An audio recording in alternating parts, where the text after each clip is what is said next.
முதலாளிகள். நம்ம பார்வையில் இவங்க தான் முதலாளி. ஆனா அவங்களோட பார்க்கும்போது இவங்க ரொம்ப கீழே இருக்கிறவங்க தான். இவர்களுக்கும் இதிலே பாதிப்பு. இவங்க உற்பத்தி பொருள் பூரா நின்று போச்சுன்னா என்ன ஆகும்? எங்க கொண்டு போய் குப்பையில கொட்ட முடியுமா? அல்லது உள்நாட்டில் விற்க முடியுமா?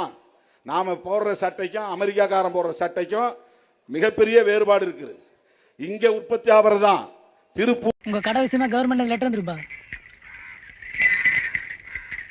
ஏனா கடையை பத்தி கவர்மெண்ட்ல இருந்து கேட்டுக்கிறாங்களாமே, என்ன சொல்லலாம்? நம்ம பலகட்சி பச்சையப்பங்கிட்ட பணம் குடுத்திய அதுக்கு ரசீதி வந்திருக்குண்டா. எதுக்கும் அவர்கிட்ட எடுத்து போய் காமிச்சிடு. இல்லன்னா அவர் அது தெரியாம கவர்மெண்ட்ல போய் சண்டை போட்டுக்கு போறாரு. நல்ல மனுஷன். ஏண்டா இவ்வளவு கேப் இருக்க, கொஞ்சம் மஞ்சளும் புழும் பட்டாப்பிட்டு இருக்கான். இதுக்கு மேல கொடி போடுறதுக்கு உங்க இடம் இல்லையே, அப்புறம் உங்களை எந்த கட்சியில சேர்த்துக்கிறதுக்கு இடம் இருக்க போகுது? கட்சியில சேர்க்கறது இல்லடா, நாமளா போய் சேர்ந்துக்கிறது. வணக்கண்ணே. அட வாப்பா. கவர்மெண்ட்ல இருந்து ஏதோ காயம் வந்திருக்கு. அட இதுவா? இது எப்போ வந்திருக்கணுமே. கவர்மெண்ட் இடத்துல கடை போட்டிருக்கீல, அது வரி போட்டிருக்கான். எவ்வளவு கட்டணும்? எவ்வளவு கட்டணுங்கிறது முக்கியம் இல்ல, எவ்வளவு வச்சிருக்காங்கிறத முக்கியம்.